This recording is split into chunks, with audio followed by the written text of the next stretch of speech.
Hello, hello les amis. Alors, je me rends compte que quand j'ai créé cette chaîne, c'était en avril 2021, j'avais pour idée de parler essentiellement d'hypnose régressive, sous toutes ses formes, quantique, spirituelle, transpersonnelle, karmique. Voilà, on peut y mettre un certain nombre de mots. Et j'avais vraiment cette envie, en me disant, c'était mon activité principale, donc c'était normal d'en parler. Et en fait, je me rends compte qu'en 1 an et demi, je vais parler de beaucoup de choses. Mais finalement très très peu d'hypnose, alors que ça reste mon activité principale, tout simplement parce que il y a déjà beaucoup de monde qui en parle, euh, et, euh, et pendant un certain temps, je me suis dit que j'avais rien de plus à amener euh, par rapport à ça que beaucoup d'autres, alors que j'ai certainement pas beaucoup plus à amener. En tout cas, j'ai un regard qui est personnel et j'ai une pratique de hypnose qui en 2 ans réels de pratique a beaucoup évolué, parce que quand j'avais créé la chaîne, ça faisait pas très longtemps que j'avais fini de me former, que je commençais des séances sur des modalités que j'aime toujours énormément, qui sont les modalités Beyond Quantum Healing, BQH, euh, popularisé en France par Nina Cagnac, par Virginie Lafont, et qui viennent directement de Candace Crowe-Goldman, qui était la dernière assistante de Dolores Cannon, donc une des grandes découvreuses de la régression en hypnose sur la deuxième moitié du XXe siècle.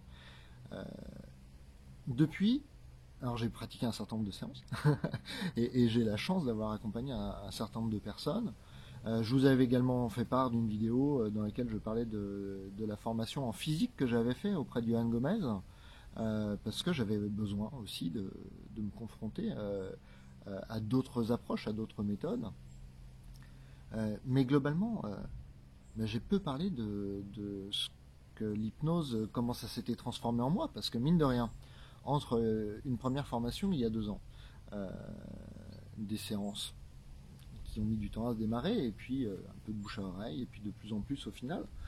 Euh, et puis ensuite, la formation avec Johan, euh, et puis tout mon parcours de toute l'année, en fait, je me suis beaucoup éloigné euh, des canons, on va dire, de l'hypnose régressive telle qu'elle était prévue. Donc, je vais redonner un cadre, hein, mais en tout cas, ce qui est défini plus ou moins par la formation de Dolores Cannon, c'est globalement des séances qui durent 4 heures, c'est 1 heure et demie, 2 heures de discussion avec la personne pour vraiment faire le tour des questions qu'elle a amenées. Donc c'est vraiment une rencontre. Voilà.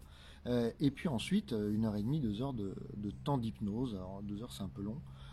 C'est souvent un peu la limite du temps d'hypnose, mais voilà. Globalement, ça donne des séances qui durent 3 heures et demie, 4 heures, un peu plus, un peu moins, mais aux alentours de ça. Et je me rends compte qu'en fait, c'est pas du tout ce que je fais. Mais alors, pas du tout. Tout simplement parce que la moyenne chez moi, c'est plutôt 4 heures et demie, voire 5 heures. Euh, Parce que je passe beaucoup de temps avec les gens avant d'aller à l'hypnose. Euh, Pourquoi est-ce que je passe beaucoup de temps?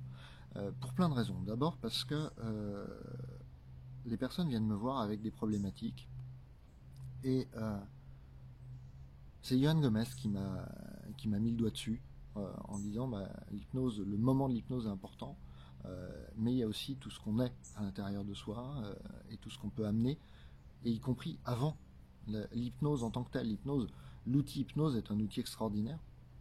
J'en reparlerai tout à l'heure. C'est vraiment un outil que j'aime énormément. Mais avant, c'est d'abord une rencontre entre une personne et une autre personne. C'est une rencontre euh, avec le cœur. C'est une rencontre dans le calme, dans la présence. Et ça peut parfois mettre un peu de temps à se poser. Je ne demande pas aux gens qui arrivent euh, tout de suite, allez, hop, c'est quoi ta liste de questions? On y va. Non, on va commencer par un temps de silence. On va commencer par un temps d'harmonisation énergétique. On peut commencer par un temps de libération de tout ce qui dévalise du passé, de l'histoire, euh, d'un certain nombre de choses qui encombrent et qui sont en fait quasiment euh, comme des points bloquants au bon déroulement d'une séance. En tout cas, selon moi, dans l'histoire que j'en ai et dans ce que j'en vis, euh, je vois qu'il y a besoin souvent d'un accompagnement, et que cet accompagnement il commence par l'écoute, J'utilise beaucoup le Human Design de plus en plus. J'en ai parlé dans d'autres vidéos, donc qui est cet outil qui est un mix entre numérologie, astrologie, divination chinoise, et qui est un outil qui est hyper intéressant pour comprendre comment on fonctionne. Qui fournit une sorte de mini mode d'emploi de qui on est.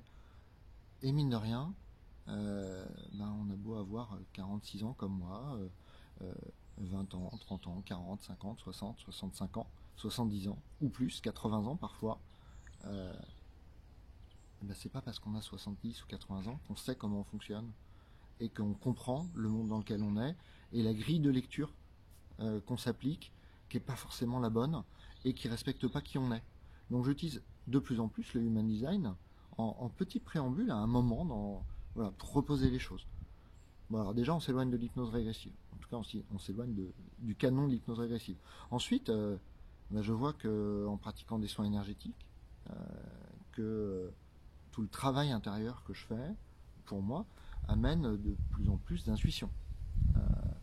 Y compris dans certains cas, en miroir avec la personne qui est en face de moi. Alors je vais appeler ça de la médiumnité, des canalisations, des choses qui disent tiens, là il y a ça, là, il faut appuyer là. Et en appuyant, il y a des choses qui sortent, il y a des libérations qui se font, il y a des rencontres qui se font. Le simple fait, dans un certain nombre de cas, sur des personnes qui ont été abusées au sens large dans leur vie, de faire des coupures de liens énergétiques, de permettre de poser des peurs spécifiques, de poser des culpabilités, de poser des hontes. Pendant cette phase dite de pré-talk, qui est normalement une phase juste de prise de connaissance de la personne, si on en suit le cahier des charges de l'hypnose régressive. Finalement aujourd'hui j'en suis plus, c'est plus du tout ce que je fais. S'il faut qu'on passe 3 heures, 3h30, 4 heures pour poser les choses, pour lâcher les valises, ça m'arrive de le faire. Et ça m'arrive de le faire et c'est bon en fait. C'est bon parce que derrière, si on va réellement jusqu'à l'hypnose dans une séance, ce qui n'arrive pas à tous les coups, il y a même des fois où on a arrêté au bout de 4 heures, 5 heures et on n'avait pas fait d'hypnose. Par contre, la personne est ressortie en étant libérée de beaucoup de choses et avec quelque chose de nouveau sur elle, dans sa joie, dans sa présence, dans la qualité de son cœur, qui est passé par des soins énergétiques, qui est passé par de la parole, qui est passé par de l'écoute, qui est passé par, voilà, à nouveau je l'ai dit, une délibération, quelle qu'elle soit. Et donc j'ai envie de me laisser surprendre, et j'aime me laisser surprendre par les séances, et j'aime me laisser surprendre par tout ce qui peut se passer autour de la séance. L'hypnose en tant que telle n'est finalement plus que l'alibi, un point d'entrée, quelque chose qui permet à la personne de venir et de se donner ce qu'il faut comme raison pour lâcher les choses. Pour lâcher les choses en ayant posé une rencontre, en ayant posé un abandon, un certain lâcher-prise sur l'histoire que le client se raconte sur lui-même, sur la façon dont il se voit et dont il se présente aux autres. Et c'est en fait de cette rencontre que tout se passe. C'est pas parce qu'on est sous hypnose que ça va se passer mieux ou moins bien. C'est parce que la personne va être en mesure de se voir elle-même, de se rencontrer elle-même, que la grande bascule de la transformation a lieu. Bien évidemment, ensuite, lors de l'hypnose, on va voir des scènes. Vie antérieure, vie postérieure, vie parallèle, vie métaphysique. Je vous dirais, aujourd'hui, j'ai ma matrice de compréhension du monde. J'en referai peut-être une vidéo un autre jour. Dites-moi si ça vous intéresse, dites-moi en commentaire, puisque c'est vraiment plus celle que j'avais quand j'ai commencé l'hypnose régressive. Elle a pas mal évolué au fil de mes expériences et de mes compréhensions du monde, de la notion de la non-dualité, de la dualité, de la perception quantique du monde. Donc voilà, n'hésitez pas, mettez un petit commentaire si vous voulez qu'on en parle et que j'en fasse une future vidéo. Et donc il va se passer des scènes, on va voir des scènes qui vont permettre globalement de voir soit des choses que la personne n'arrive pas à voir de manière frontale, soit qui vont lui amener des éclairages nouveaux. Et en tout cas, vont aller chercher dans ces mémoires qui sont là, qui ont toujours été là, qui sont profondément ancrées à l'intérieur du soi, que ce soit dans la zone dite akashique, de la mémoire qui sait tout, que ce soit dans le cellulaire, que ce soit dans le transgénérationnel, que ce soit dans le karmique, mais ça sait, à l'intérieur le corps sait. Donc on lui permet de s'exprimer par le passage par ces scènes, par ces vies antérieures, si on veut rester dans le vocable de l'hypnose quantique ou de l'hypnose régressive. Et puis après, on va avoir très souvent ce moment d'échange avec sa conscience supérieure, cette part de soi qui est en fait la part la plus naturelle de nous, la part qu'on a quand on est bébé, qu'on est, et qu'on n'est pas encore conditionné par le monde, et qu'on n'est pas encore conditionné par notre histoire. Cette part qui n'a pas tous les filtres et tous les biais que nous avons en permanence devant notre écran intérieur. Et donc avec cette conscience supérieure, il peut se passer beaucoup de choses qui peuvent aller jusqu'à des guérisons, entre guillemets, des transformations, y compris physiques, assez majeures, l'arrêt de certaines maladies, je n'ai pas forcément les mots pour le dire, mais en tout cas, il y a des transformations qui sont conséquentes. Je vous invite à aller voir la page témoignage de mon site. Il y a 2-3 personnes qui font part de choses assez sympas. Et là, ensuite, souvent on passe par un espace de soins. Un espace de soins qui en fait complète tout ce qui s'est passé avant ou achève par une douche de lumière. Un vrai moment de réintégration en soi de tout ce qu'il y a à réintégrer. Alors, ça peut être des passages d'âme, ça peut être des recouvrements d'âme, ça peut être des suites de libération, ça peut être d'aller voir vraiment des choses très au fond de soi, ça peut être des choses qui sont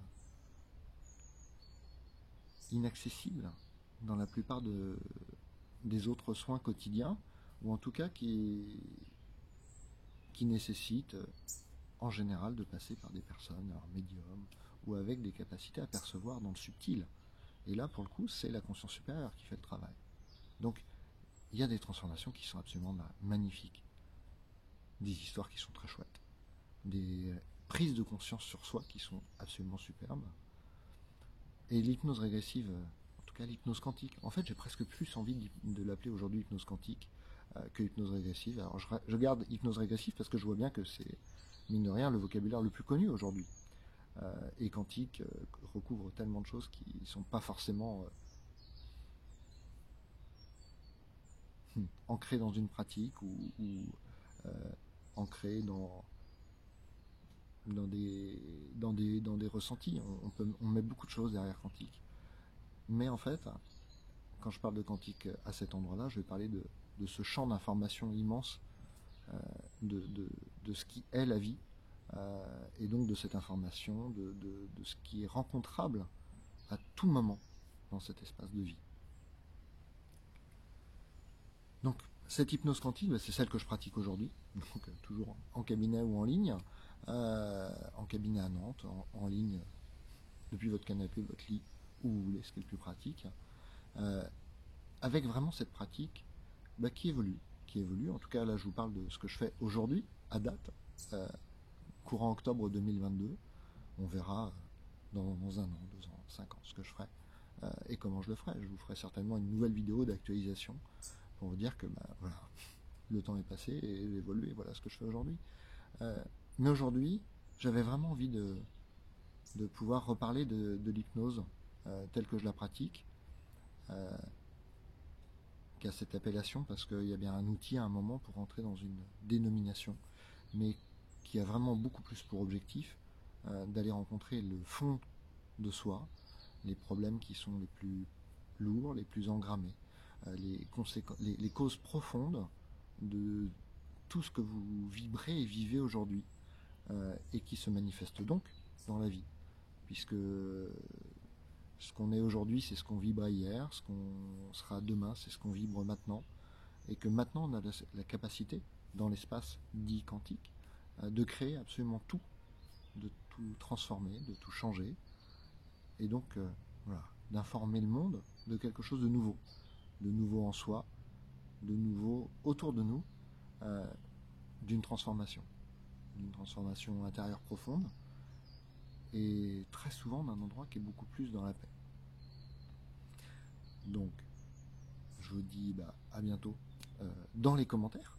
N'hésitez pas, posez des questions, dites ce que vous en pensez. Ça me fait toujours plaisir de vous lire.